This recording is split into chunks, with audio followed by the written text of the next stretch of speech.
Learning is the key to successful investing. And who doesn't want to invest in some way? Here at L.E.A.R.N Invest, we focus on financial education, all with the aim of sharing our knowledge on personal finance, investing, and building wealth. We do this on the foundation of our faith in God. If a more holistic approach is what you need, check out our Grow Faith-based financial coaching program. Find out more about us at learngrowinvestclub.com and follow us on all social media platforms at Learn, Grow, Invest.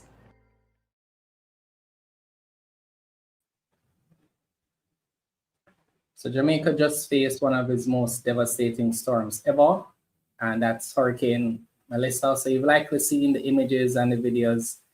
And if you're like me, then you can't help but to have empathy for those who've lost everything. Some of the photos I've seen, it's been really hard for us, Renee and I, to look at social media. And now those persons have to rebuild, right? So part of that rebuilding process is fix the road, fix the infrastructure, get us to a place of normalcy. Now, of course, a large chunk of that infrastructure is going to be the government's responsibility. So the government took what's called, I call an insurance policy. Keaton can tell me if I'm looking at it the right way. So that took the form of a catastrophe bond. So we're going to talk about that tonight. So Keenan has joined us before. So we'll still do an intro, of course, but he's going to help us to really understand it, understand how it works, understand the benefits that we have in it. And then we'll talk about what it would mean now for our portfolio or our investments, right? So we're going to talk about that later on, where we try to understand, okay, now what does that mean for us in terms of understanding what's next? So join me in welcoming Keenan. Keenan, thanks for joining us. Hi, Jermaine. Good evening to you and to the Learn, Grow, Invest community. I trust that most persons are well and staying safe. And, I want to express my sympathies to those persons who would have been affected inevitably by Hurricane Melissa. Yeah, I mean, it's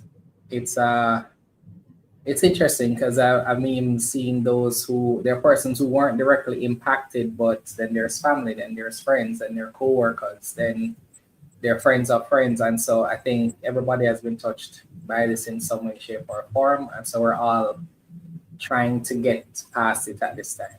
So just at a high level, so we understand, your background, what do you do, and what sort of, background you're coming to this conversation with? Yeah, so, I'm an economist by profession, so a policy analyst and academic. I've written in several academic journals. I have had experience in the public sector, the private sector, as well as the international multilateral financing space. So cumulatively, my experience and my academic publications throughout the course of my professional career, I think has imbued me with a lot of knowledge to be able to speak more definitively on matters like this, where I've had that sort of direct exposure and experience. Yeah, and I mean, you're the first person I saw to post about it on Twitter, well, on X, and then I saw David Mullins do his video referencing your post, and then I saw articles, etc. But you were certainly the first person I saw talking about it. So, let's just jump right in. So, give us just an understanding from a country-wide perspective, what the impact of Melissa means for us in terms of what the process is now from the government side in terms of assessing the damage, deploying funds, things like that. Well, they're still in the assessment and evaluation phase at the moment, because just trying to open up the major roadways to getting relief supplies to people would always be the first step. Of course, the Normalize International Airport would have been open as well to commercial flights.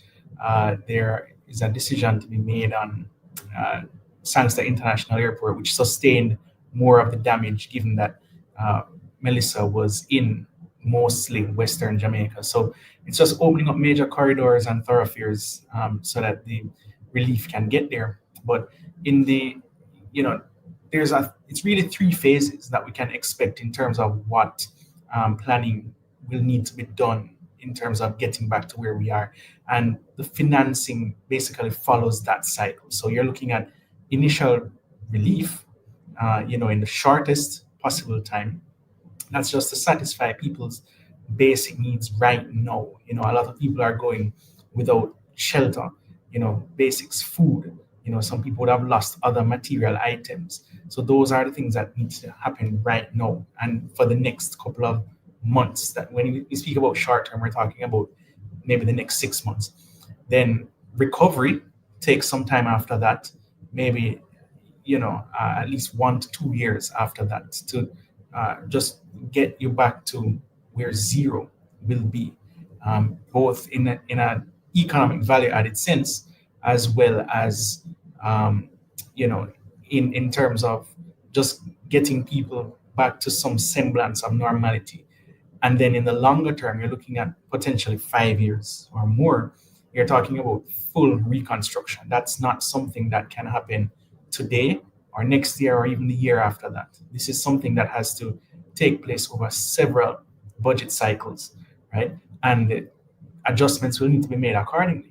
So when we speak about the cat bond, for example, one of the first questions a lot of people ask is, it translates to 25 billion Jamaican dollars. That sounds like a drop in the bucket compared to what is really needed. And, that is the truth, right? It is meant mostly for that first phase that I mentioned, the phase of initial relief, right? So the catastrophe bond as an instrument is really supposed to be known for its speed. It has, obviously we are the first country in the world, so it has never been tested, but the point is, as a parametric insurance instrument, it's not like traditional insurance where you're now going to have to add up the costs, the real actual costs in terms of the loss that was sustained in order to make a payout. Since it was prearranged, it's purposefully designed for emergency situations because, it's not ideal to have to sit and to wait to determine what money you're going to get. People who have sustained some sort of loss, whether motor vehicle or their home, for example, know how long those claims can take after the claims adjusters go and assess the damage. So that's not ideal for situations like this. You want the payout to be as immediate as possible, as quick as possible, and that expectation is really within days to possibly 2 weeks. It's not supposed to be prolonged and extended for months, when people really need the money now. And just getting the money is the first part. In the meantime, what the government ought to be doing, and what I assume they have been doing, is devising that strategy now in terms of budgeting to see what is this money now going to go towards, right? So that's something that should be happening, in the background amidst everything else that's happening. Because once you get the money, you really do need to spend it as soon as possible, because there would be no purpose in having a parametric insurance instrument if you were not able to deliver and deploy those resources in the shortest possible time. So you're saying is the idea behind it is really to stop the bleeding, so to speak. Right. Okay. Right. So, it is an instrument that is designed to alleviate pressure on the government budget, because now to sit down and have to do a supplementary to arrange and readjust, reprioritize, recalibrate the fiscal profile to accommodate this unplanned expenditure, because it is unplanned. Persons might be wondering over the years, what did we do for Gilbert and Ivan and Dean and all of these hurricanes? We simply had to absorb it in the moment that it happened, because we did not have the kinds of insurance instruments that would allow us to absorb and sustain this kind of loss, right? So what the catastrophe bond does is minimize that disruption in the short term. It gives you some amount of breathing space, because remember, despite the urgency of recovery, life goes on in other areas. You have to meet your recurrent day-to-day expenses, other parts of the island. So you don't want to disrupt planned activities for development in order to have to accommodate this, or even if there is some level of dislocation, you want it to be minimized. So what I mean, I agree with you. That's kind of what makes sense. In terms of the priority, is there a model to follow to say, well, the funds will take care of food, or will take care of, placing those without homes in a home? Is there a way that dictates how the funds are used? Well, there's no real model. The funds are completely fungible. Once the government gets it in its treasury, it decides how best it wants to spend it and as it sees fit. So, there are no restrictions on categories of expenditure. And no, this is where the government's policy creativity needs to come in. So, you have secured the financing, but no, spending it on what needs to be spent is a completely separate but related matter. It makes no sense to have the funds there and then you don't spend it optimally and optimize the use of funds. So I, like everyone else, I'm waiting to see what that looks like. You would expect that the government knows immediately what the priorities are, and that in the immediate days after the catastrophe, that they during this assessment period, that's precisely what they are doing. So what should we expect from our side, right? Is it that we're gonna see maybe a meeting within the next couple of days? Because you said the funds are meant to be deployed in the first 2 weeks. So we're within that first week. So maybe let's say 10 days or so from now, funds should be deployed. After that, we'll be notified once it is. Then a few days after, we'll see a meeting, and then from there we'll be able to see and understand exactly how much we got, exactly how those funds will be used in the short term. And then maybe they'll tell us at that point what other funds they're gonna either repurpose or earmark to supplement the efforts. Is that reasonable to expect? Right. I think most of that ought to be occurring in the background now. People are, having sleepless nights trying to determine exactly what these priorities are. And those details, I think, ought to become clearer over the next couple of days. It is beyond doubt that the catastrophe bond has triggered. And while it has not been officially confirmed that we are getting a 100% payout, it is, more or less 99% sure that we will get the full payout, because the storm was so severe in terms of its intensity in atmospheric pressure. It was below the lowest threshold applicable to any of the grids that overlay Jamaica in the catastrophe bond grid framework. It triggered at least 5 or 6 grids of the 19 grids that overlaid Jamaica. So, clearly there is no real basis why the country should not get a 100% payout. Uh, It all depends on how swiftly those administrative processes can happen. But this is the real test. We want to see how well this works. So what I'm saying is really theoretical. We need to now see in practice whether this will actually be the case, because this is the first time globally that this is being tested. So, we're the guinea pigs, but we hope that there are as few inefficiencies in realizing the deployment of these funds as possible. So I wanted to talk to you about breaking down how the bond works, right? Because in a typical investment bond, company A issues a bond, the investor purchases, gives money towards that bond. Company tells me how much it's going to pay me in interest each year, or what the coupon payments are. It will go for a particular tenure. When it's done, I get my principal back, right? That's how a standard bond works. How would this one be different? Because I know some persons are saying, well, it's a bond. How, who paid what at the start? Who are the investors? what would have been in place now ongoing in terms of payments, like help us to understand maybe the structure of it now from that side.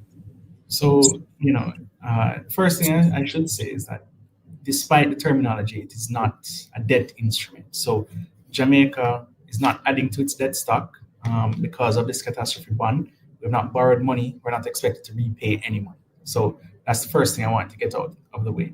The next thing, the bond is now an instrument that was arranged by the World Bank. The World Bank acts as an intermediary between Jamaica and the global investors. So, the international capital market investors, most of them were from North America or Europe. They invested their principal, which is held by the World Bank, and simultaneously they would collect the premiums that Jamaica would have paid. So during the first iteration of the bond from 2021 to 2024, most of those premiums were paid by assistance in form of grants from the US, Germany, United Kingdom, and so on. And as our fiscal profile improves, it is expected that Jamaica will be able to handle those premiums on our own. Now, in the event that it is triggered, the investors who I just mentioned, the international capital investors, they lose their principal amount.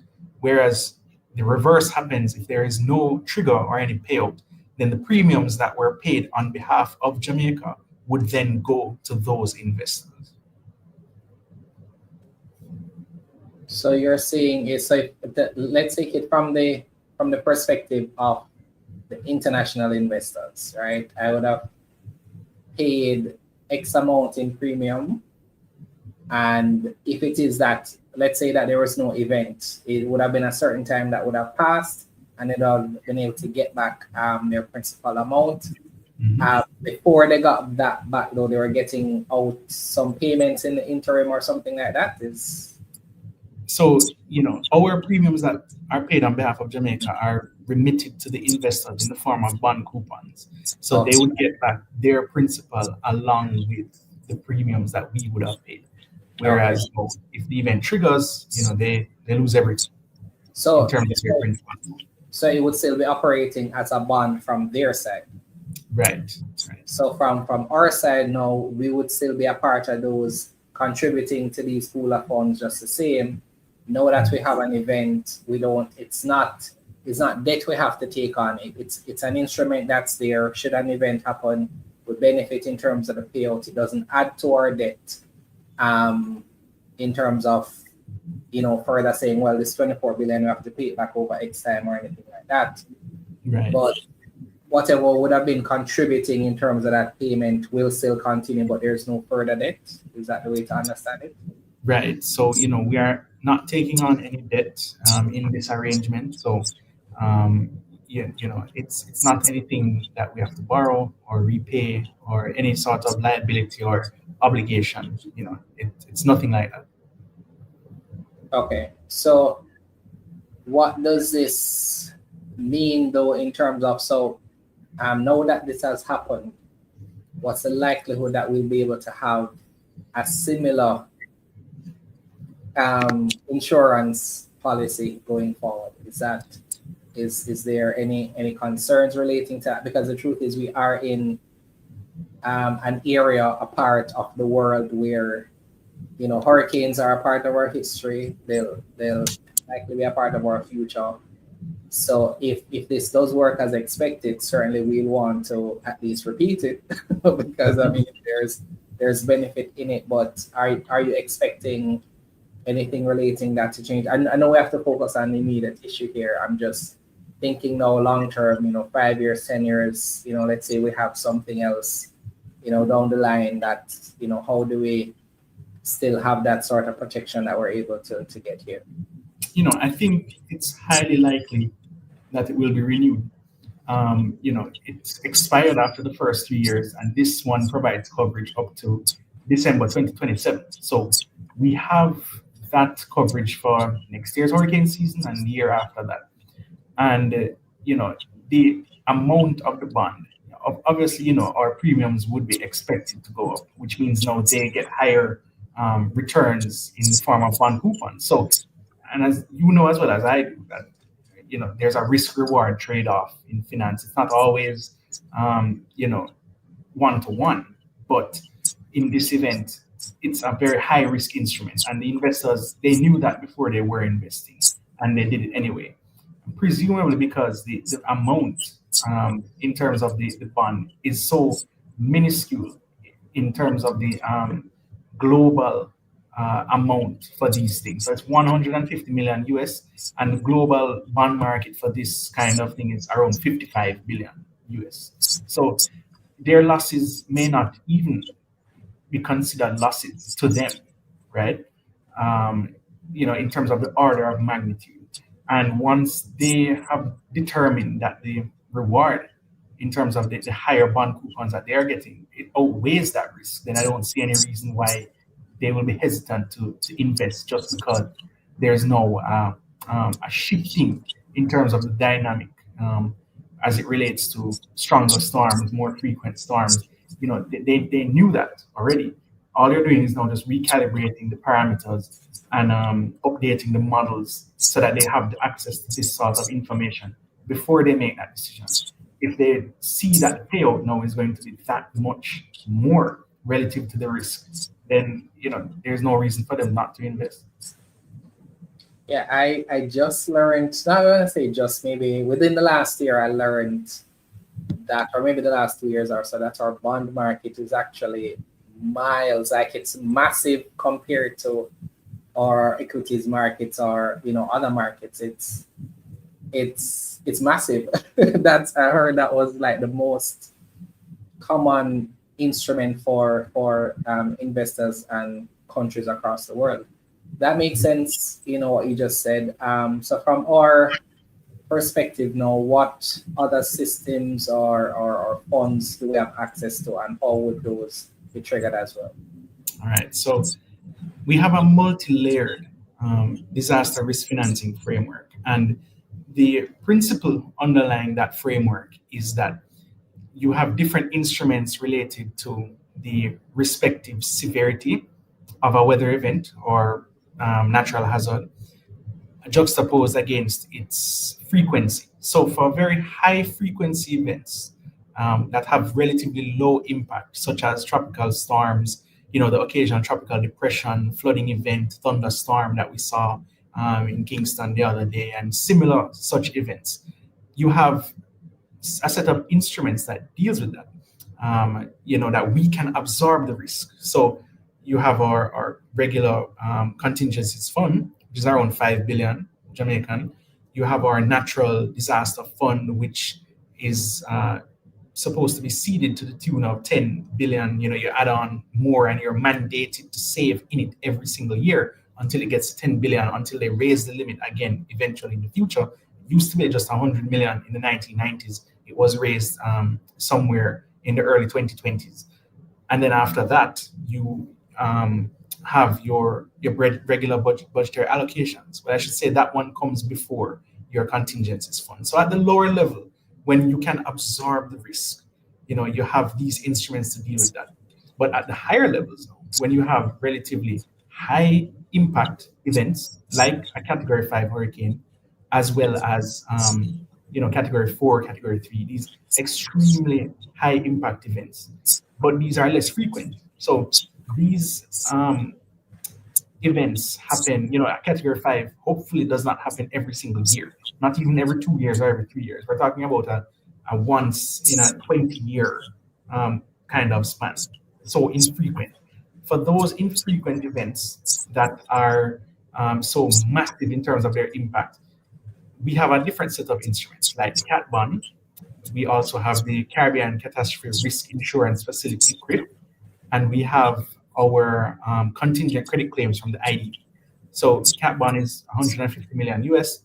CRIF should give us a payout somewhere in the region of 90 million maximum US. And the IDB credit contingent claim is around 300 million US. So overall, when you do the math and everything, we have about 800 million US dollars in terms of resources to draw on. And I think that's the equivalent of some 130, 140 billion that can be deployed in the way that the government sees fit. So if the highest of all of these was triggered, it's highly likely that the rest of them will also similarly be triggered. So with that, so when I first saw, the devastation, heard the reports, etc., I started to do some math in my head, just from the little I understood. And I was thinking that to fully, repair different roadways, infrastructure, etc., light poles, different things, my estimate, right? As I know that we won't know the full extent of the damage for maybe weeks or months to come, but my estimate was somewhere around 300 or 400 billion, right? I don't know if you could get into the trillion range, because I've seen some really very devastating images, right? And things that maybe took years or decades to build are now completely gone. Yeah. So let's assume that I'm even anywhere close to being correct. How do we fill that gap, right? Because there are things that just take time to build. There are things that we may be constrained in terms of how we build. There are things that may have an impact in terms of now if there's farmlands that are destroyed or businesses that can't produce certain services. On the other side now, the government's usual tax income or tax revenue might be impacted, which means now they have to maybe find other ways to get capital. So I'm seeing where there's going to be an impact, not just in the recovery efforts, but in our overall economy now. So what can you say to us in terms of maybe past events, what that likely impact has been? Because there are some companies that were still just recovering from burial. So now we have this now, which is going to take some years to get back. So what does it mean from now, the economy perspective, through the lens of an investor, of course? Well, just to comment on your figure, you are absolutely right in terms of the extent of the damage in monetary terms. So just think about Ivan and Gilbert; those were closer to 10% of GDP in terms of the impact. 10% of our GDP today would be around the 300 to 400 billion Jamaican dollars that you mentioned. You're thinking it could also go potentially up to at least 10 billion US dollars, which, Gilbert caused 7 billion US dollars in terms of its damage overall and its economic impact. So it's not far fetched to say that Melissa will potentially be higher than that, right? So that is something that cannot be absorbed in 1, 2, 5, or even 10 years. That's something that has to be phased out for a very long time in the future. Longer term reconstruction will be required. And the budgets going forward now, in the medium term, in the long term, will now have to be rearranged to accommodate that. And, so just think of it like you had damage, and you want to, uh, amortize a loan. You don't amortize a loan in that short period. You plan for that sort of non-discretionary expenditure over very many years. Otherwise nobody has all of that cash right now on hand. So it's the same thing with this sort of expenditure.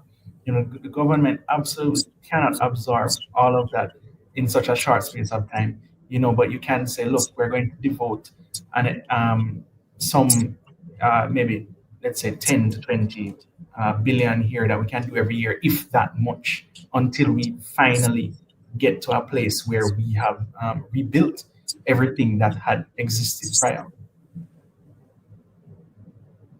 So that means pretty much for the foreseeable. I remember there was some sort of, even on the JPS side, we had to pay a little fee for Ivan, if I'm not mistaken, right?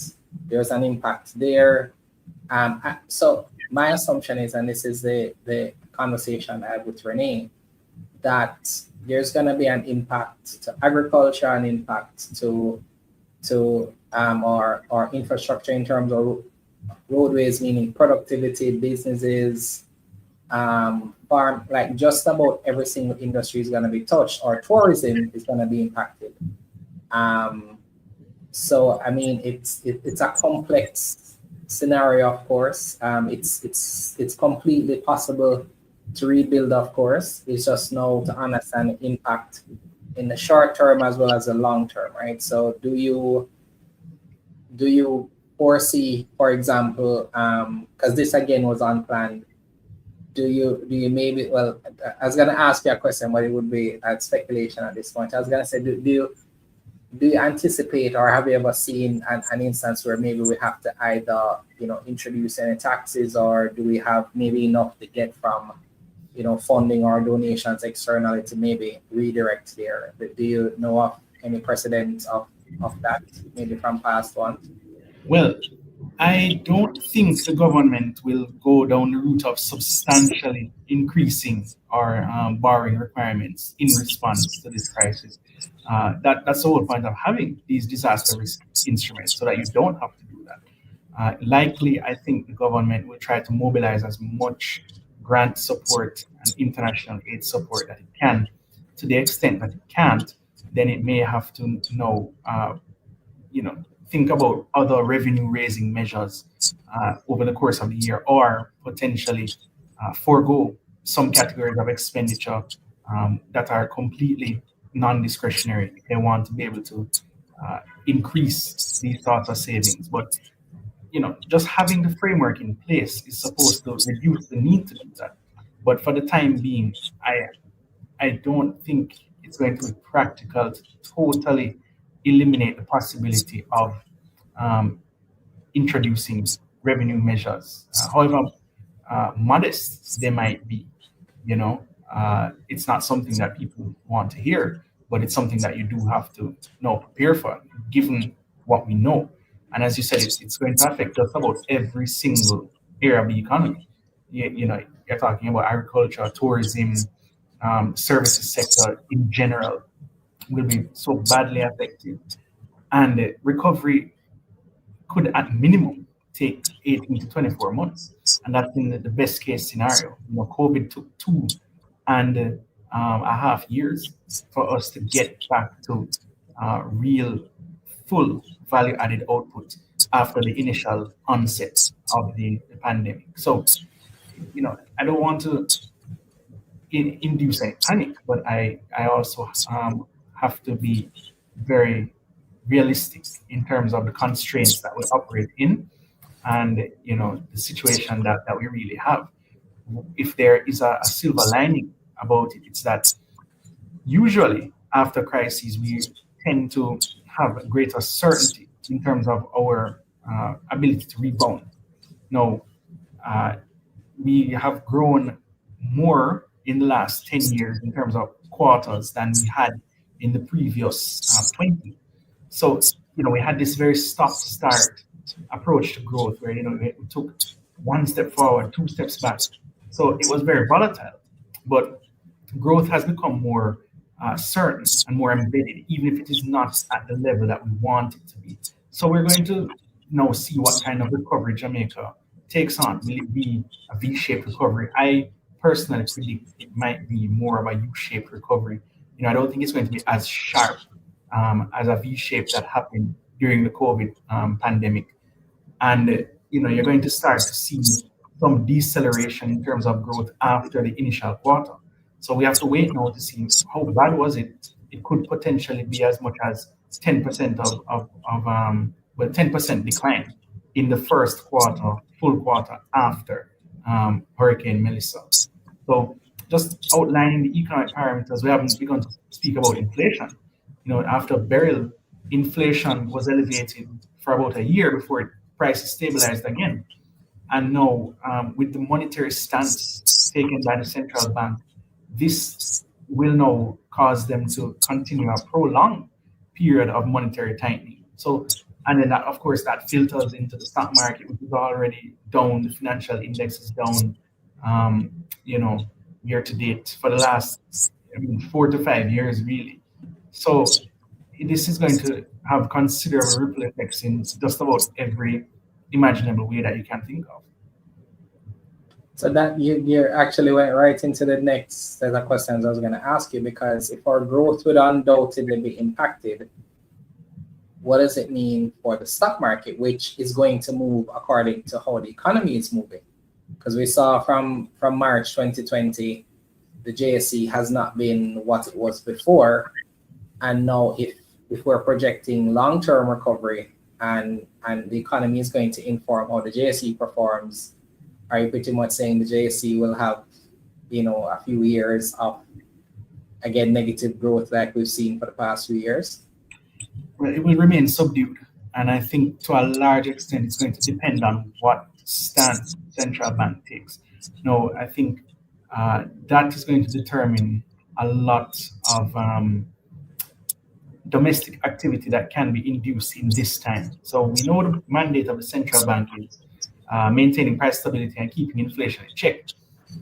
But no, should there be, a sort of parallel mandate in order to spur short-term growth in the economy, at least, while also trying to, stave off those inflationary pressures.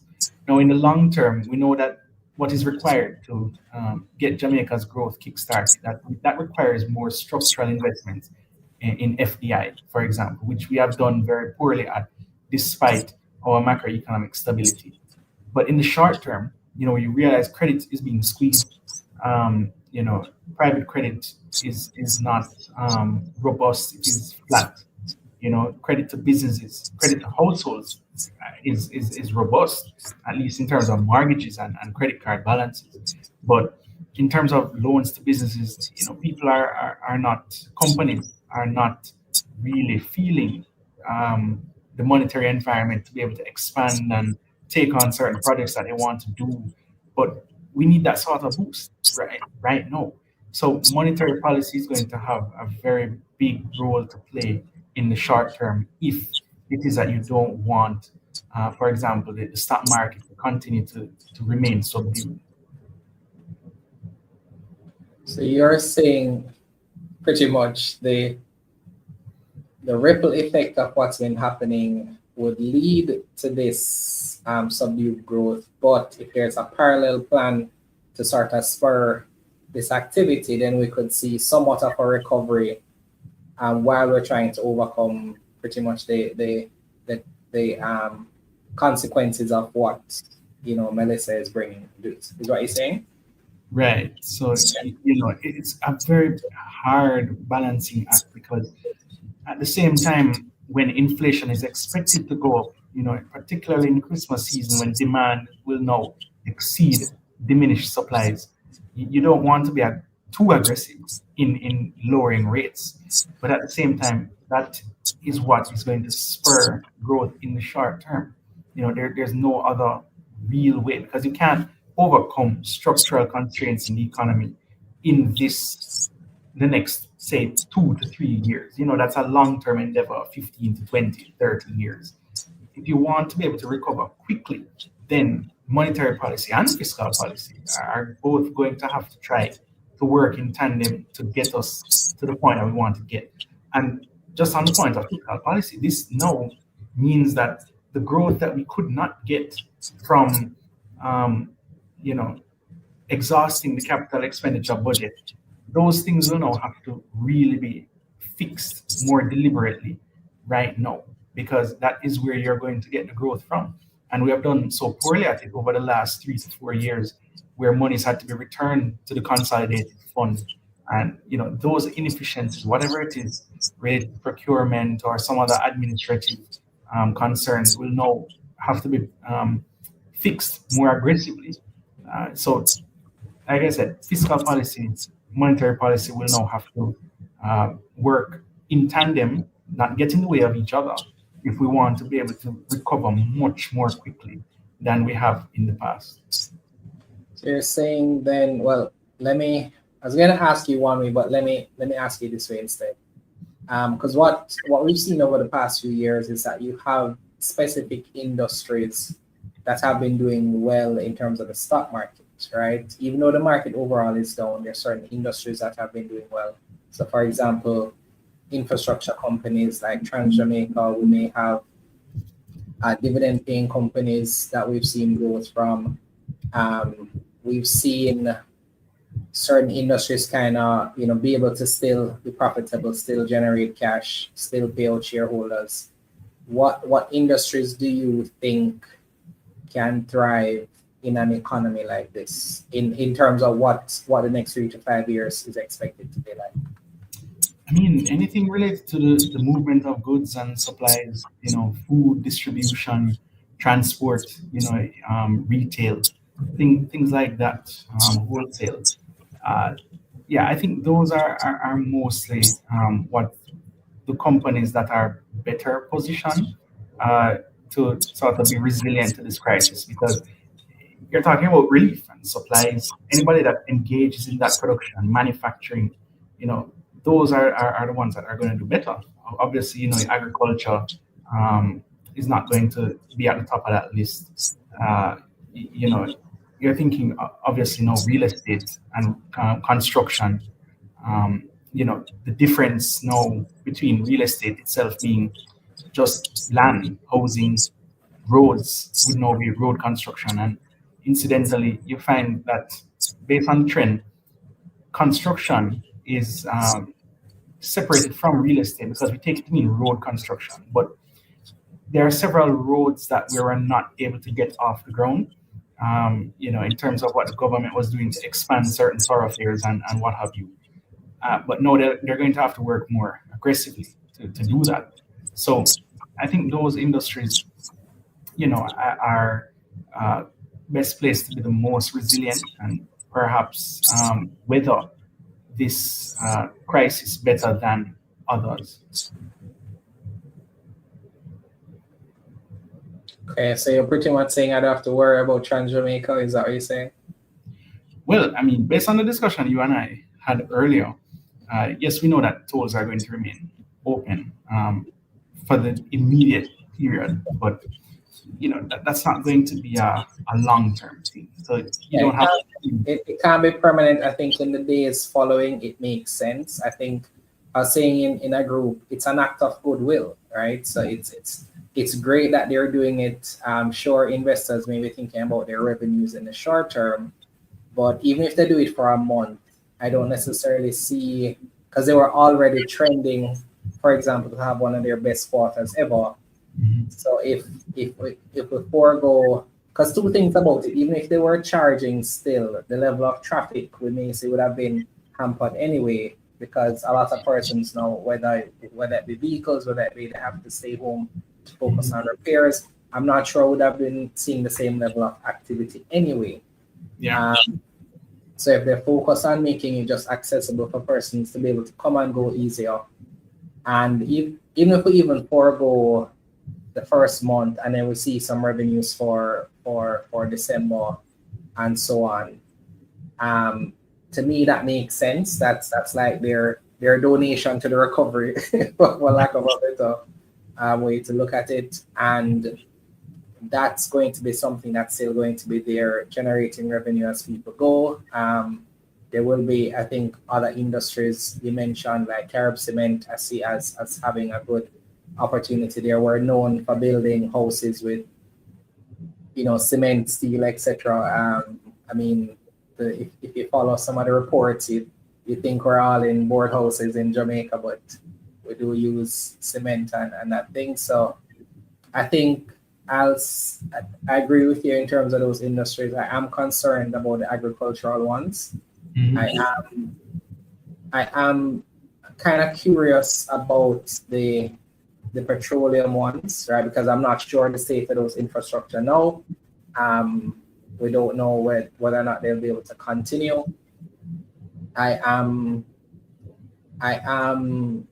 seeing even the medical ones being included in these now, because of course we don't know the health impact, right? Water, disease, scans may need to be done. So I mean, there are some opportunities there from an investment perspective now, not thinking about the other considerations. So based on what you're saying, it's you're really, I mean, if I'm getting you correctly, saying we could maybe see pretty much more or less the same performance, where maybe not the entire market will recover, but select companies or industries may be doing well based on how they would be benefiting from the normal economy. Yeah, and I mean, you just have to look at where expenditure is really expected to happen. So, naturally, you don't expect a lot to happen in the accommodation and restaurants sector, for example, in certain areas on the North Coast. These factors are really temporary. They are episodic, so it's easy to predict what will happen. It's not like there is some fundamental structural shift in terms of production and consumption and just economic activity. So, if, for example, one of the stocks you mentioned, which has to deal with transport, then it's not because people are buying fewer cars or we are investing more in public transport. It's simply because this relief effort involves just a temporary act of goodwill by letting people use the tolls free, and then afterwards it goes back to normal. So people, I guess, can reasonably predict whatever opportunities are out there based on the available information that they have, and adjust their portfolios accordingly. There's a question on Instagram from Shen. They're asking, is now the right time to invest? What is your opinion? Well, I don't want to say that people should, profit off of a crisis, but there will always be opportunities in a crisis. And based on what we just discussed in terms of the industries that are there, persons can potentially capitalize on a few of those that are expected to be front and center in the relief effort. Thinking about the sorts of supplies that people are going to need to buy. Those will always feature very prominently. So it's not that now is ever a bad time because that opportunity has just presented itself. Yeah, I mean, I'd say the same meaning. So I always think, regardless of the situation or circumstance, you should always be invested in terms of what you're invested in. I think is based on what's happening around you. There's always, I mean, no matter how you think about it, once a company is able to generate revenues and profits, it will make an attractive investment regardless of how you feel about what's happening on the other side. I mean, certainly before this, we were, I think, in general, kind of trying to get back to a place of, I said it in a group that, investors are kind of waiting for things to return to normal. I think the thing persons are kind of worried about now is that, okay, we've been, I say Orville saying it in the chat that the market is not going to recover in any significant way going into 2030 because these, crises keep happening one after the other. And he says, look at 2022 now. Go ahead. That's something I wanted to jump on. So I was absolutely going to, make that point that since 2020, we are in a new normal. So things are not going to go back to what they were prior to 2020. It has been crisis after crisis after crisis since then. In fact, they did say that the world may go back to pre-COVID levels in 8 years' time. So that's 2028. That they said that in 2020, but it has been so unpredictable. Geopolitical conflicts have escalated. Natural disasters in terms of tropical cyclones will only get worse. And so you just cannot plan or prepare for a certain period that existed prior. So it's just like when we spoke about interest rates being at 0.5% for 2 years, from August 2019 to September 2021. That was a period that was defined by the time that it was in. We had finally gotten the macroeconomic fundamentals in place. There were no real major shocks. And then, we were allowed to have that sort of loosening in the monetary environment. And monetary policy historically has not really done what it can do for growth in Jamaica. So briefly, it superseded fiscal policy because there's always been fiscal dominance. But now we have returned to that sort of risk-averse posture that we are historically known for, and monetary policy is thus not really being allowed to shine, but yet it influences just about everything you can think of. So how so in other words, people might be thinking, how soon do we get back to 0.5%? And I say all of that to say that you can't really put a timeline on it. You can't predict it that we will now go back to where we were prior to COVID, and it will take years to get there. Should it be that way? I don't think it ought to be that way, because many people in the private sector will tell you, look at P&Ls, and they're really being squeezed. But for how long? There's a saying that a lot of persons, in this case, companies, we're really seeing what they're made of, because it's easy to make money, in a very loose environment. But no, people will always have financing requirements and funding requirements. They want funds at the short end of the curve. So there will always be business. It's no, can you attract that sort of business if you are in the sector, and how much of it can you attract? Yes, I think that one, I don't think I've ever expected it to be back to normal. I used to watch those shows back, 5-6 years ago, that would mention that based on things like global warming, etc., that you're going to see more activity, more devastating earthquakes, more devastating storms and things of that nature.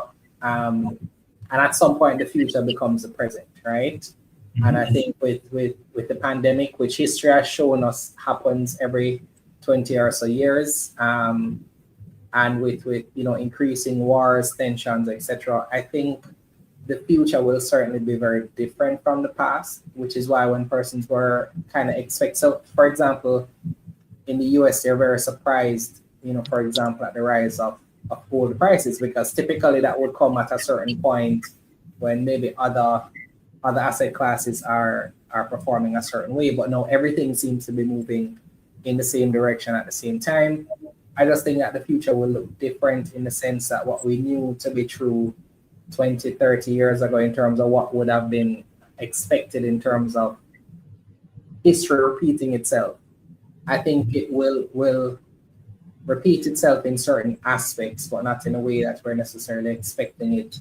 Because the thing about it is, when you know to expect something, you can go against it intentionally, if that makes sense. Meaning the markets are continuing to go to new highs, and investors keep buying in the US, when typically you'd exercise caution in that case. So those markets will continue to rise, even though they've been talking about a crash since 2020 in the US, 2018, 2019 in the US.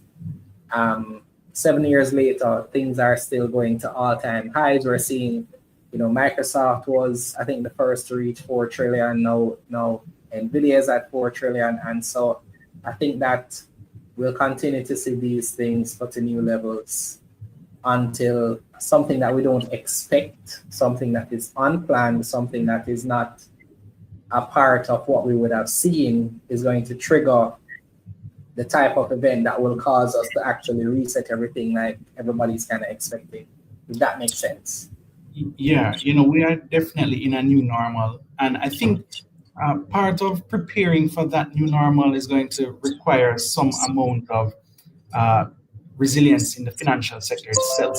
By that, I mean, most persons will admit that our financial sector is relatively underdeveloped in terms of the products that are on offer, the things that you can invest in, those sorts of things. So just resetting the financial sector, in terms of what it is able to facilitate and accommodate, you really only have two options. You either invest in the government or you invest in each other.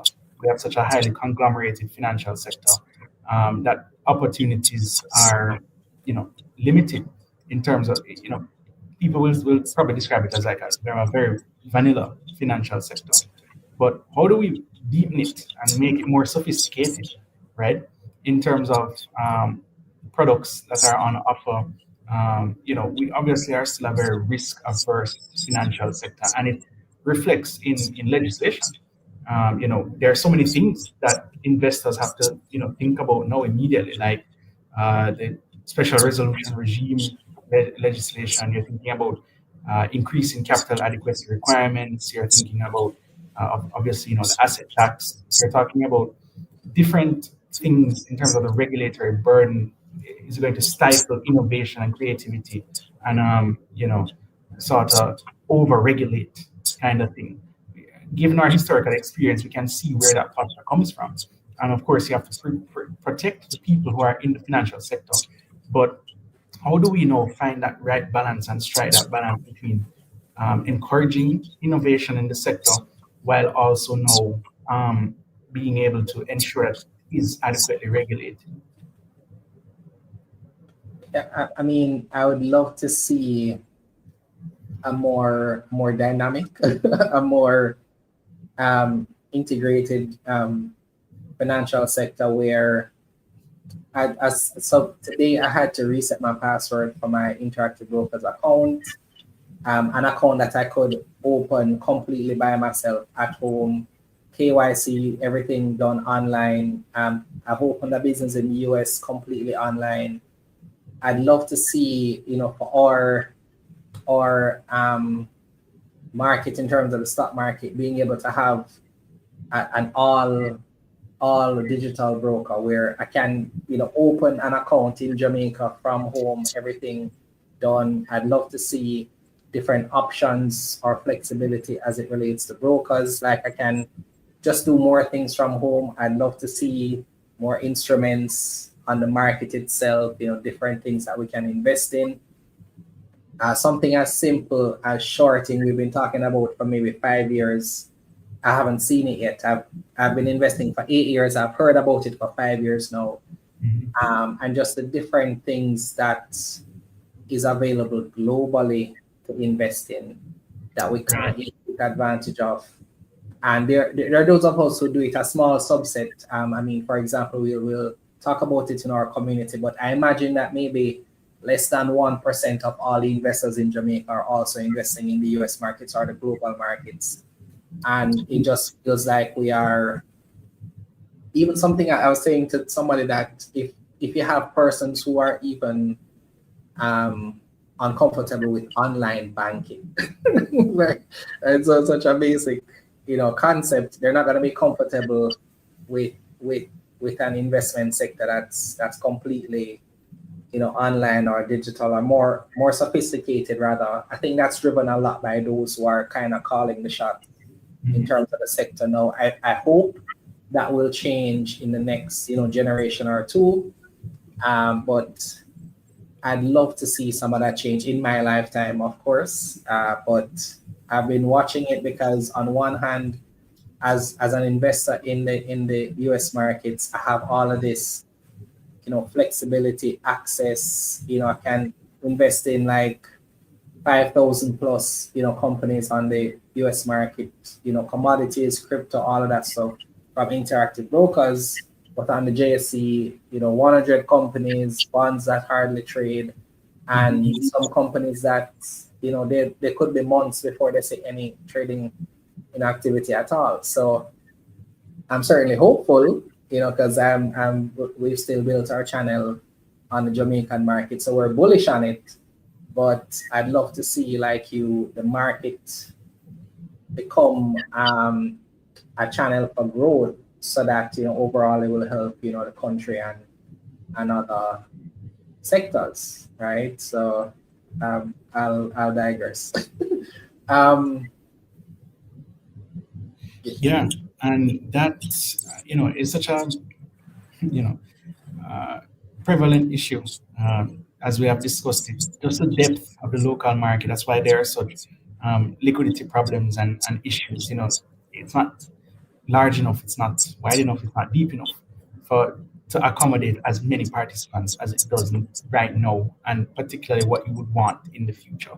So those are things for financial sector development that I take a personal interest in, because in terms of financial sector policy and how you can make the financial sector better, because it is among the more productive sectors. We derive a lot of value from it. Among all industries, I think it is actually second most productive industry in the country. So it really behoves all stakeholders and participants to be able to sit at the table and just get on with it. There, as you said, there are some simple things that we just don't do. And it's so simple that it's mind-boggling, right? Why we haven't gotten there yet. And we expect to get so much further. It's clearly something that's holding us back. Yeah, it's mindset, it's perspective, because the technology is there, the infrastructure is there for it to be done. It's just that I think, again, those who are in a position to make the decision, because I thought even years ago when we were talking about crypto, when crypto was making that massive run in the US, I heard what sounded like serious talks. What we heard is that it's being evaluated, we look into it, we let you know. We let you know, we let you know. And then Right. COVID came, we don't hear anything about it in years. We heard about Jamdex for a while, which in my mind I was like, okay, if we go here and we do this, maybe it means positive for other things. We've seen nothing really in terms of technology infrastructure and just overall business infrastructure to really help to fuel some of the basic things that we can get. Because if I can from here in another country open a business in 24 hours in the US, but in Jamaica I have to go to the company's office 2, 3, 4 times over 30 days to maybe open the account. Those things are painful. Painful. Yeah, when you think about commerce facilitation and anything that impedes financial intermediation, we're losing on billions, that could be unlocked in terms of commercial and economic activity. So, it starts with the seriousness of the people who are in charge. So once they are able to get it together, we could really get to where we want to go. Yeah. So, Keenan, thank you so much. I'll ask you one final question for those who are here. What would you be doing now? What's your thought process as an investor? Because I know you invest as well. I'm not going to ask you what you're invested in, but what would you say is what we should be thinking about? What are maybe 2 or 3 things you're thinking about as an investor right now? You know, I'm just trying to see how monetary policy and fiscal policy will work together to sort of get the economy now back on track. That would be my main thing because, of course, prior to the election, certain promises would have been made. A lot of those might now have to be recalibrated and readjusted. So, what persons were initially preparing for in terms of things that they can look forward to, those are things now that might have to be revised. And remember, the budget is coming up in about 5 months' time. So that would be at the forefront of my mind, at least because a lot of things that we previously thought were discretionary are no longer going to look that way. And, we have to just prepare accordingly. All right. So um, are you still staying invested? Are you moving out of the market now? What's your thought process there? No, I mean, I tend to just look at the long term. So, like I said, these factors are very idiosyncratic. You know, people's risk appetite is different naturally, but when you know that this is not because of some fundamental shift in the way the economy is operating, and if past experience is anything to go by, then there's no reason for me to adjust, my personal investment philosophy or strategy in response to that. Because if you know the underlying fundamentals are in the right place, then despite what's happening around you, you can be confident that it will weather what's happening. But that doesn't mean that we shouldn't be mindful of changing circumstances as they happen. But it's just that you don't want to be too skittish and too hasty in your decision making. You know that these things are merely transient in terms of what will happen. Um, you know, so that shouldn't cause me to overreact to things that are happening. I agree. I mean, look at March 2020. I do say that it's always important to understand how the things that happen outside the market impact your investments. I do believe in a once a year portfolio rebalancing exercise. I think is just good practice. So you will rebalance based on what you see is going to be the outlook, and not just short term but long term as well. And that's just something you'd have done anyway, right? With our reality is that we live in a country in the middle of the Caribbean that is prone to these things every year. To the magnitude that it is, of course, nobody can predict that. But that is the same realities that we've been, in some sense, thriving in terms of certain businesses, etc., which has provided opportunities for investors to begin with. So again, I do agree that there will be other opportunities. They just may not look the way that you would have originally thought, because with this event, new markets will maybe develop, new products, new services, who knows, new companies may list that maybe was growing slowly before, but now they have a service that more persons need.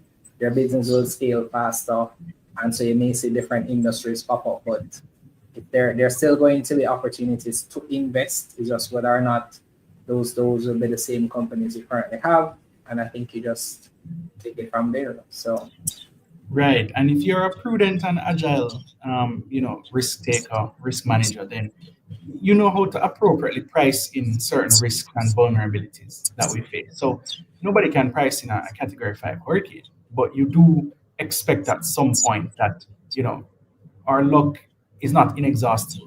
It will run out someday. So people would have been preparing in the meantime as best as they can for that eventuality, right? So a category 5 hurricane is not going to happen every year, or at least we hope it doesn't. But we can estimate, at least with a certain degree of accuracy, that a major weather event will happen at some point. So anybody, it doesn't take the most exceptional risk manager to be able to price that in. We know that is what can happen, right? So as long as you are that forward thinking, then it will serve you well in other areas of investing. fully agreed. Thank you so much, Keenan. Always great talking with you. I'll put your contact in the description below. I think you're mostly on X though. Is there any other platforms that persons can reach out to you? Well, Instagram as well. So, but yeah, I'm mostly on X. Okay. All right. It's the same handle, everywhere. Okay. All right. Thank you so much. All right. Thank you so much, Jermaine, and to the LGI community. Thanks for having me. All right. Take care. All right. Take care. All right, everyone. I hope that was, I got so many, my mind just started to do some calculations based on some of the things Keenan and I just spoke about. I didn't see any questions for him. That's why I never did a Q&A. I never saw. Let me check again just in case. Yeah, I don't see, just the one question about whether or not it was the right time to invest or should you be investing. No, that's always the case, guys. You should always be invested. It's just a matter of what you're investing in and when. That's always the thing I do. It's making me a little bit. So of course, this is the investor side of me. Let me say this because Jermaine, the person, is feeling like we had to do a lot of calculation, Renee and I, in the last couple of days. We're thinking of impact on our personal finances. We're thinking of the impact on our business. We're thinking of the impact on our customers who we work with. We're thinking of impact for our sons. Like we've been doing planning essentially for the past couple of days, just seeing how we need to now maybe tweak our budget where we're anticipating things to cost a little bit more. It's especially grown produce and things of that nature. But there's also Jeremy, the investor, who is now thinking of, okay, what can I be looking at? How can I be positioned in the short term? Do I need to change anything? What will the market look like? What will the opportunities look like? Those are the things I'm doing in my mind right now. And Keenan just gave me a lot of things to think about. I may have to do a video just on that. I'll say that the thing that was glaring to me is that it will be a long and slow recovery. You heard him mention that he anticipates it being U-shaped. That pretty much just means it's not going to be a sharp recovery or a sharp turn to the upside. That does, make sense. I've done an estimation in terms of what I think the number could be.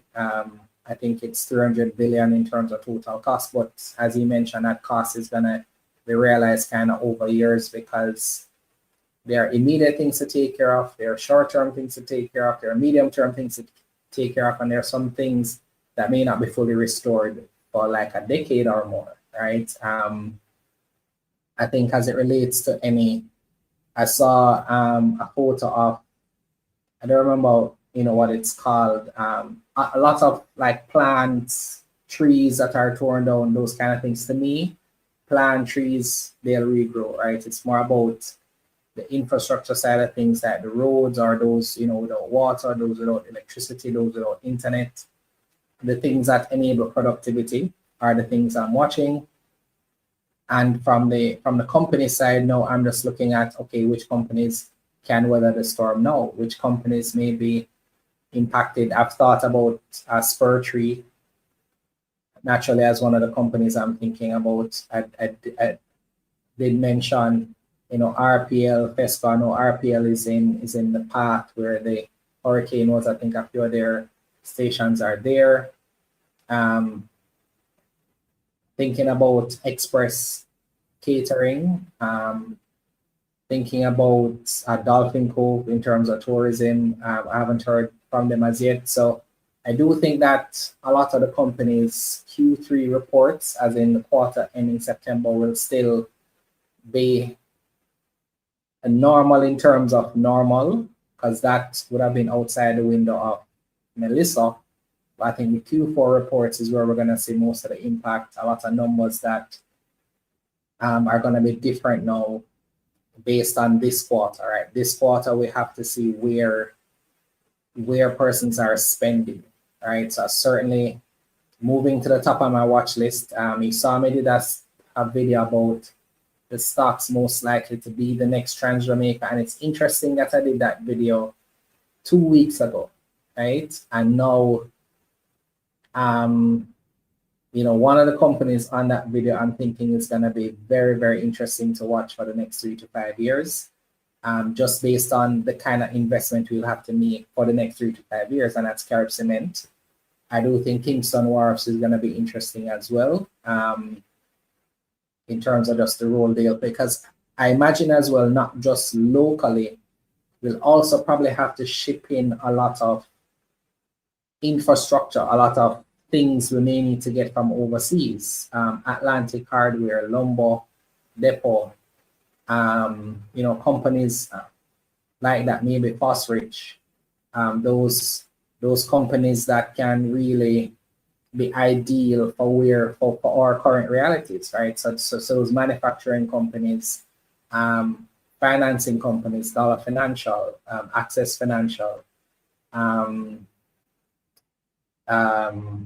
companies like Image Plus, Elite, Indies, like, so there are companies that are certainly going to be ones that I'm looking at seriously, because we kind of see this path that is unavoidable at this point in terms of where we're headed. And these are the companies that I think will be worth looking at in terms of when, how to position, things like that, of course. Speak to your licensed financial advisor. But I still think there are opportunities to invest. I still think it's worth staying invested. My Trans Jamaica position isn't going anywhere. I think persons were talking about that in Simon's group earlier, Stocks on the Rocks group. I think some persons were concerned with their short-term, allowing the tool to be free. I think it's the right thing to do.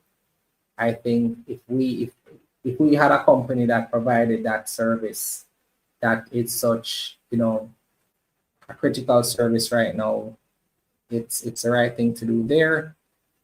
And I'm not worried. I don't think it will impact the upcoming growth in dividend. As wild as that sounds, I think the amount that they'll give up in terms of allowing the tool to be free will still be compensated by the fact they'll likely start charging. I think in at least a month. So the Williams field should start charging, because it was going to start charging in October. That may be pushed back as well. So we'll be resuming. So we may see an average quarter in Q4, but certainly Q1 moving forward, I think we see that in terms of doing well. I think their dividend payouts that was projected to increase in year 6 will continue to increase. And so if there's certainly opportunities there, to me, it's obvious what to do there. So yeah, I'm just looking to see if there are any comments or questions or so. Yeah, I was gonna say that I think that's what it also means. I'll probably do another video in this year. I'll save this for another video. I'm going to end this stream and do another stream immediately, because I don't want to make this video too long. So I'm going to end it, or do I just keep one stream? Hold on, let me see if I can just do that.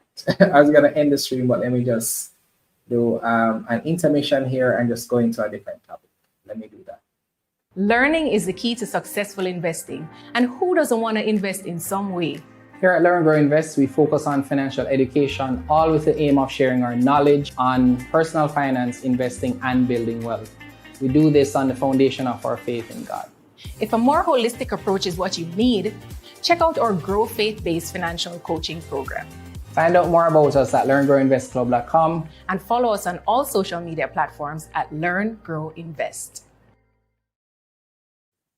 So today I wanted to talk about what the Jamaica Stock Exchange will likely look like for the next few months in light of Hurricane Melissa. So that's what I want to talk about in this video. If you've been impacted in any way, our hearts and prayers are with you. We certainly have been checking in on our community members to see how everybody's doing. I've called, clients, customers, friends, family, church members, like all of that, just to see how everybody's doing. I mean, I know a lot of people, so I'm going through, as much as I can. Some persons are doing okay, are doing well. Some persons have been impacted. I've known persons to lose, their roof, or their businesses are impacted, their families impacted, their parents are impacted. So it's quite a challenging time. It's going to be one that we have to try to figure out how to work through one day at a time, right? So you don't want to, at first, it was very tempting to be discouraged, to be, thinking about another thing in terms of another thing that has come up. But, as we prayed about it, as we talked about it, we saw where, there is reason to be hopeful, right? We've proved our resilience as a country. We've proved our resilience as a people. And so once there is life, there is hope. Certainly on this side, we, as a believer, you have eternal hope. And so there's certainly reason to be hopeful here as well, that, we'll be able to recover. If you're young, then this is your Hurricane Gilbert. That's what, I had. Gilbert was when I was 5 years old. So I was born in 84, Gilbert was in 89. And, I grew up hearing people talk about that and the impact of it. So if you're young, that's your Gilbert. If you're older, then that's something that is going to be probably impacting you for the rest of your generation. And it's just something that it's a reality of where we live. And it's just a part of our normal, right? So with that said, I do think that there are some things to kind of think about or look at or watch for the next, couple of months, as the market kind of repositions to accommodate or factor in what has happened now, right? So there are certain key industries that I want to talk about in this video. I've done a video recently, I don't know if you saw it, about the 3 stocks that I think will replace Jamaica for the next 3 to 5 years. I really do think it was interesting that I was led to do that video. And now it really looks like the stocks that I mentioned have a very good chance to be well positioned, to be very integral in the growth and development for Jamaica for the next couple of years. So if you didn't watch that video, please do check it out in full. The companies though would be Carib Cement, which is one of the companies we're going to look at now. I mentioned Kingston Wharves next, and then I mentioned NCB Financial Group, right? So 3 companies that if you think about it, based on where we are now, there will be a lot of opportunities for those companies to, I don't want to use the word take advantage, certainly want to use my words very carefully during this time. But those companies would, of course, be well positioned to add value to customers, to the country in terms of just where we need to go, right? So Carib Cement, I think everybody will agree, would be the obvious one. So let's look at how that company has been performing. I think their numbers for Q3 came out today. So let me bring that up.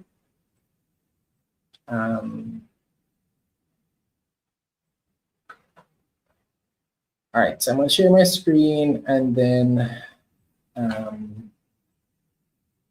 let me find it first.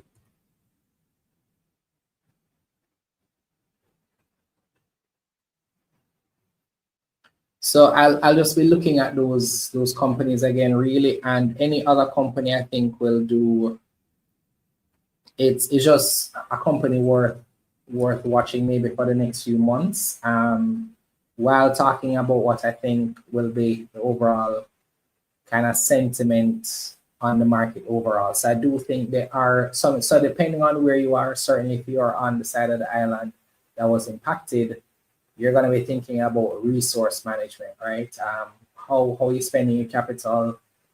It will be completely understandable if investing is the last thing on your mind at this point, because you have to, maybe rebuild some portion of your house, or maybe, get things kind of stable.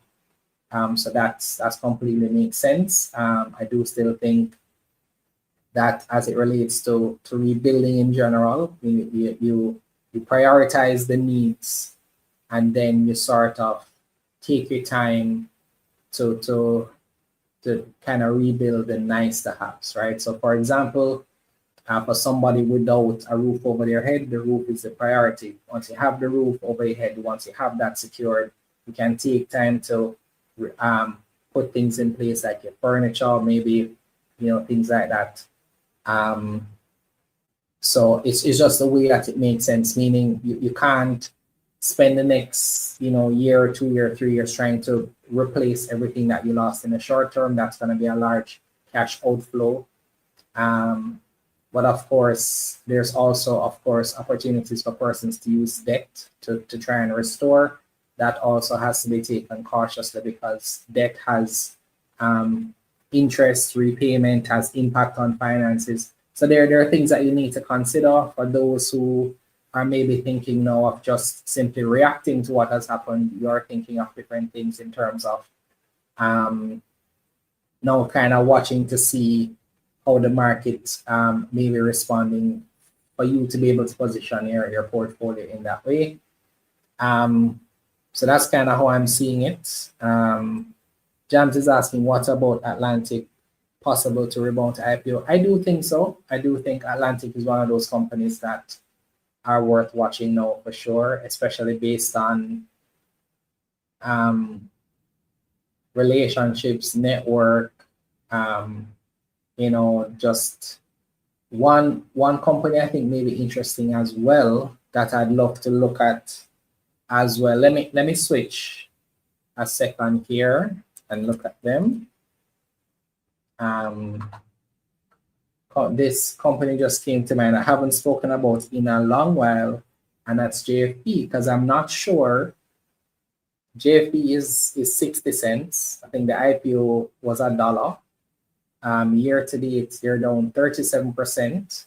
I do think that it'd be interesting to see what they're able to do. So this is one of them that I'll probably be having a look at as well, just to see, whether or not I think they'll be able to recover. Another one I'm looking at as well is was SOS, in terms of just things that will be needed, right? A lot of schools were impacted, so stationary business places that need to replenish. Like, there are so many things and opportunities for them as well, I think, in this time. So quite a bit of opportunities in terms of just companies to look at this time. So I wanted to talk about Carib Cement. So let me find their numbers here. Kirk is saying, how will NPLs look on financial stocks over the... Yeah, so I'd love to see, Access, Dollar, Lasco Financial Q4 numbers next year, February, to see what that looks like. I do think it makes sense to me that you may have borrowing slow down for those areas. So, for example, I don't know if Dollar had any locations in the parishes that were impacted. We can ask them certainly for the next earnings call. But things may slow down for a little bit if they were in those areas. Then they may pick back up, as persons will likely need funding to be able to work on the different projects that are needed. So let me see here. So Carib Cement, again, was one of the companies that I thought had a very good chance, even before the recent events, to be positioned to take advantage of growth in the construction sector and other areas for the next few years. And now I think it's even more so, right? So this is your numbers for 9 months. So in terms of revenue growth, certainly more than 10% growth there, from 21 billion to 24 billion. Gross profits are marginally better. As revenues go up, then costs will go up as well. And then net profits is down slightly, right? So EPS from 577 to 568, all right? But certainly, again, I think this will look very different a year from now. This revenue may be, because I did 27 the entire year for 2024, and they're doing 24 for the 9 months. So they're certainly going to beat their numbers for last year, I think, because they're certainly going to do, if they do 6 billion, then they're going to do 30. They did 8 billion in the last 3 months, so they're likely to do maybe that or maybe more. Let's say they do 6 to 8. That would put them at 30. That's about a 20% growth on their overall year last year. Profitability, I'd have to do some math to see how those are in terms of a little forecast, but that's what I'm looking at. And I mean, this is one of those companies that I think is certainly on everybody's watch list, or it should be on everybody's watch list for the next, I'd say the next 12 months at least, but could possibly be longer, right? So there's that. I did mention as well, Kingston Wharves, those other companies. I'm not gonna get deep into all the companies. I really just want to talk about at a high level. Let's see if there are any questions here. Okay, so the next thing that I'll say as well, I'm looking for is there may be some hesitation for companies in terms of dividend payments, right? I do expect, I was saying to Renee that if Trans Jamaica did not announce their dividend just last month and paid it a week ago, we might have seen them hold on to that dividend, right? That's one of the things that I was saying to her as well, that companies may take a very conservative approach to dividends now because they may at least want to wait a quarter, see what their revenues look like, see what their profits look like, see what their impact to business may be. So if you're a dividend investor, you really want to look to see the industries for the companies that you're holding, and what that may mean for you, right? So now those bonds that are doing double digits returns are looking very attractive right now.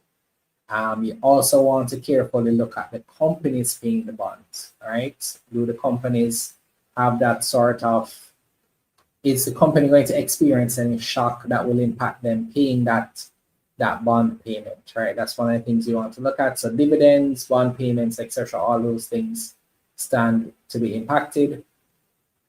The next thing that I'll say is overall profitability of some companies. There are certain sectors that are considered maybe discretionary or luxury that may be impacted.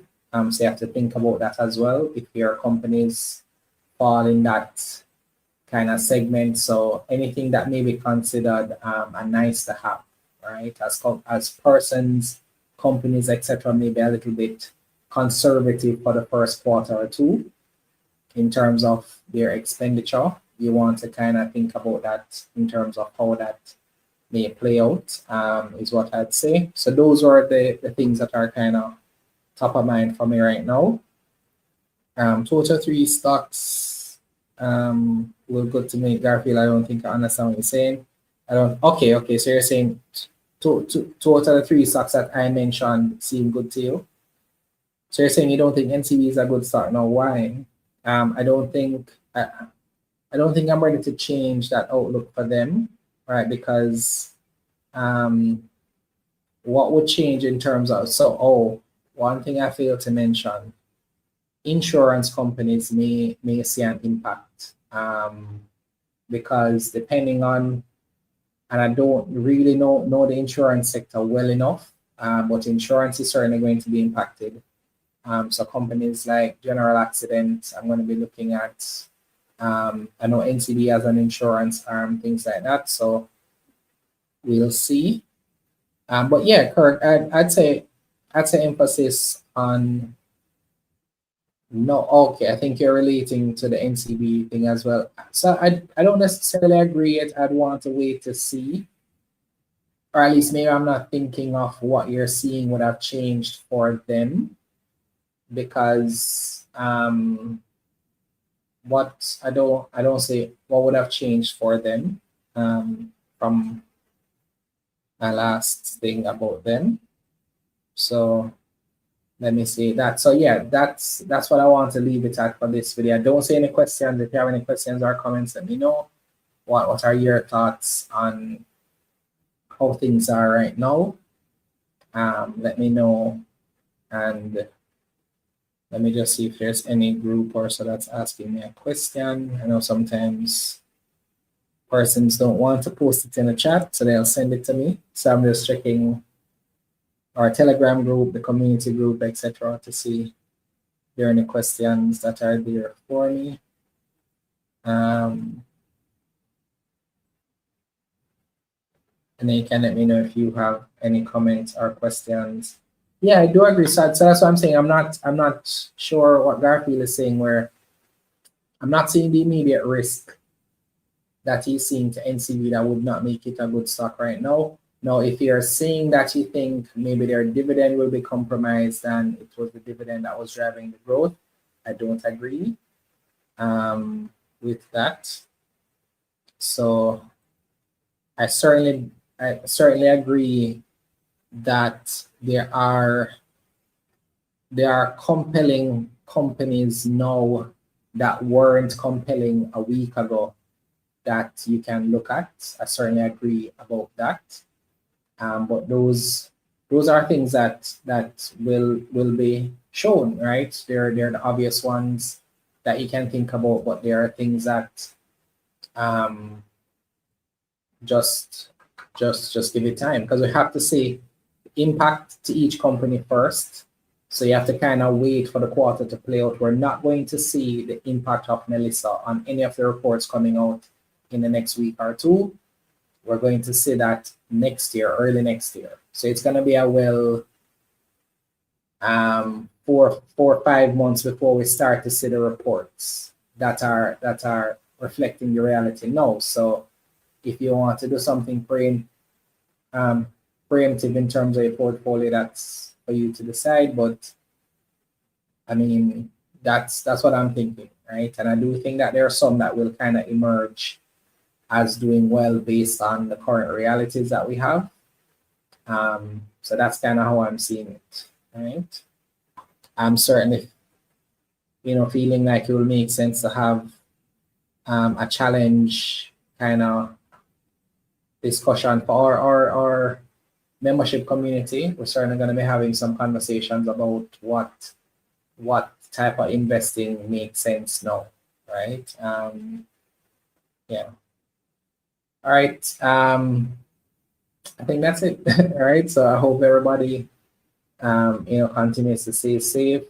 Please do join us for the check-in for our community tomorrow. If you're not a member of our community, feel free to sign up. The link is in the description over on YouTube, or it's on our IG and LinkedIn platforms as well. We're just having a general check-in, just for persons to be able to come on the stream, say what they're going through, say what they've experienced or seen, or just gonna kind of be a community. So it's gonna be a check-in call, no set agenda or anything like that. We'll just allow persons to share. We'll have a special guest who's gonna join us to kind of give us some sort of some ways in which we can kind of handle our process, what's happening now. And then we may have some other kind of sessions to kind of rally persons, because it's going to be very important now not to lose hope. It's going to be important now not to be discouraged. It's going to be important now to really rely on your community. So that's what we wanted to do. That's why we're here. And so I look forward to seeing you all tomorrow. It's going to be tomorrow at 7. If you're on our email list, would have sent out the email yesterday. So you can RSVP for that. If not, the link is in the description. Just go ahead and join. We will see you on that session tomorrow. So I have some more videos coming out about just what's happening now. Subscribe and turn on notifications for those. For everything else, I'll see you soon. Learning is the key to successful investing. And who doesn't want to invest in some way? Here at L.E.A.R.N Grow Invest, we focus on financial education, all with the aim of sharing our knowledge on personal finance, investing, and building wealth. We do this on the foundation of our faith in God. If a more holistic approach is what you need, check out our Grow Faith-based financial coaching program. Find out more about us at learngrowinvestclub.com and follow us on all social media platforms at L.E.A.R.N Grow Invest.